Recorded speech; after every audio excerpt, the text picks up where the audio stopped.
Today we're taking a look at these NBA matches: Boston Celtics vs Miami Heat and Charlotte Hornets vs Denver Nuggets, which are happening on Tuesday, May 11th, 2021, and giving you match breakdowns, betting tips and predictions in general on these games. Welcome back to High Stakes. Let's get straight into it. Also, don't forget to subscribe to get notified as soon as we release these sport prediction videos. And if you would like more betting tips and predictions, then check out my Patreon in the link down below. My new Patreon is a way for me to help you improve your chances of making more money. 5 plans are available for each and every one of you. You can get 30 extra betting picks all the way up to 270 extra betting picks per month. Stop wasting hours and hours of your time searching the internet for some fake betting predictions and losing your money because of it. Join High Stakes Patreon now and get the best betting picks and advices instantly. Now I am going to start off by talking about Boston Celtics vs Miami Heat match.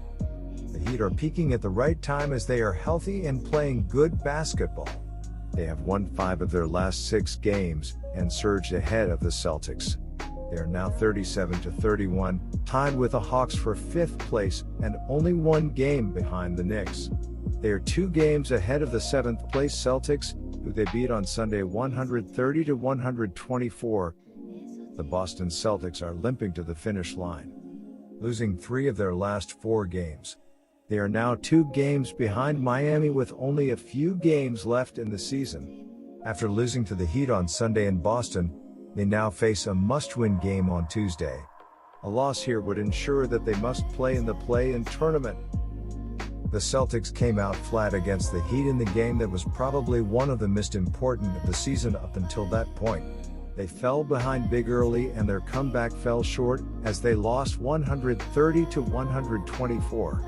Evan Fournier led the Celtics with 30 points while Jason Tatum added 29 points. Kemba Walker added 18 points while Marcus Smart and Aaron Nesmith had 16 points each. Jaylen Brown missed the game and is questionable for Tuesday, as is Robert Williams.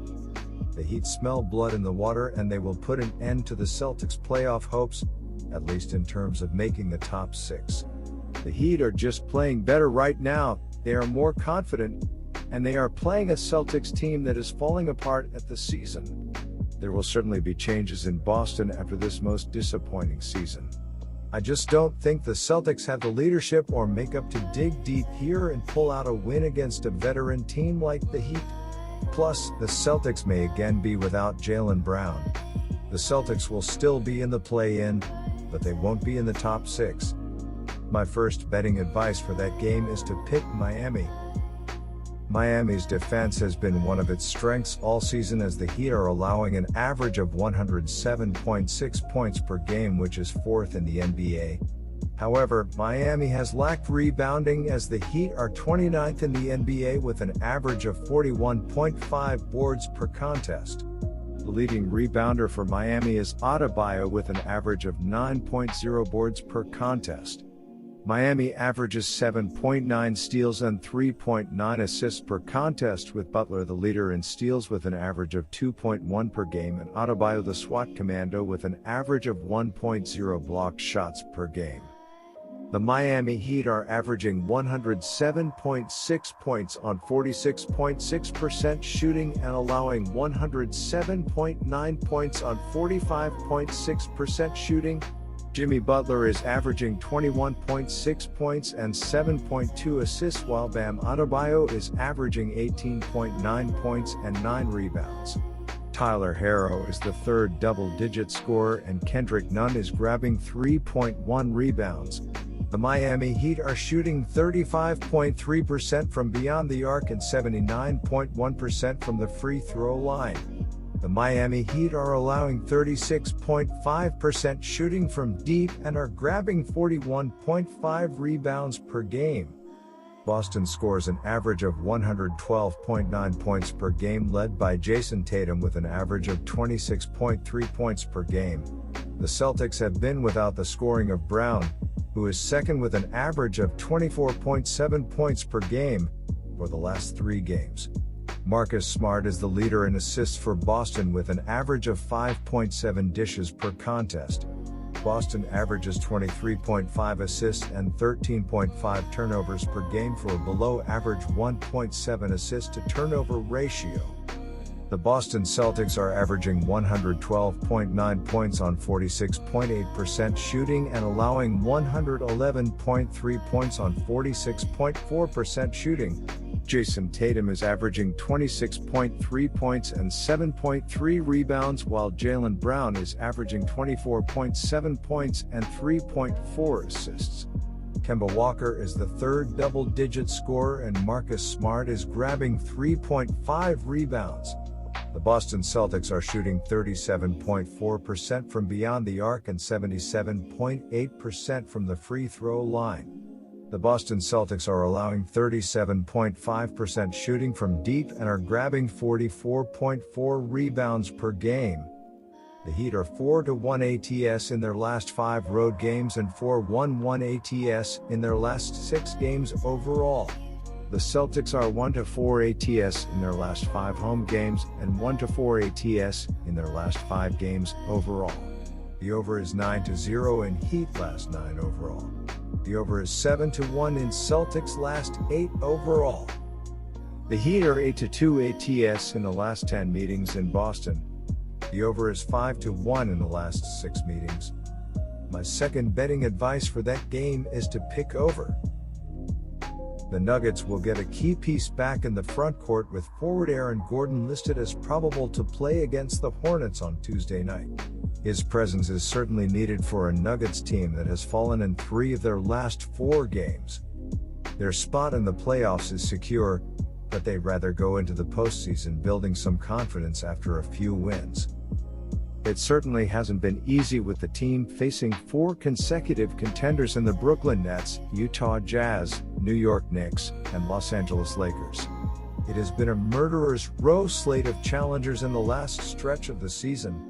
Even the Hornets are still in the hunt for a playoff spot. The Hornets are 5-5 over their last 10 games, averaging 109.9 points per game, while opponents are averaging 109.8 points per game over that same stretch. Charlotte has a record of 18-16 on their home court this season. Last time out for the Hornets, they dropped a close one to the Pelicans 112-110 despite Terry Rozier scoring a career-high 43 points including 7 three-pointers. Aaron Gordon's probable return solidifies the front court with Jokic working his otherworldly magic at center. News of Monty Morris being upgraded as questionable for this game is also significant considering the void Jamal Murray's absence has left at guard. The Nuggets are getting their pieces back together, and they'll be looking to make a statement in the final leg of the regular season. Unfortunately for the Hornets, that statement performance will come at their expense. It has to be discouraging dropping a loss at home against the Pelicans in a game that Terry Rozier scored 43 points in. That's a tough game to follow coming into Tuesday's matchup with a Nuggets team trying to avoid a 3rd straight loss. My first betting advice for that game is to pick Denver Nuggets. With 4 games remaining on the season, the Charlotte Hornets are in a position to make the NBA playoffs. After tonight's game against Denver, Hornets will finish the season against the Clippers, Knicks, and Wizards. Charlotte mathematically could finish as best as 7th in the Eastern Conference, but could finish as worst as 11th, which would eliminate them from the play-in playoff tournament. The Denver Nuggets are averaging 115.2 points on 48.5% shooting and allowing 110.2 points on 47% shooting. Nikola Jokic is averaging 26.4 points and 10.8 rebounds, while Michael Porter Jr. is averaging 19.2 points and 1.1 assists. Will Barton is the 3rd double-digit scorer and Aaron Gordon is grabbing 4.9 rebounds. The Denver Nuggets are shooting 37.8% from beyond the arc and 80% from the free throw line. The Denver Nuggets are allowing 36.6% shooting from deep and are grabbing 44.5 rebounds per game. My second betting advice for that game is to pick over 220. Good luck to all of you. That's it for this video. Stay tuned and stay safe for the next betting tips and advice.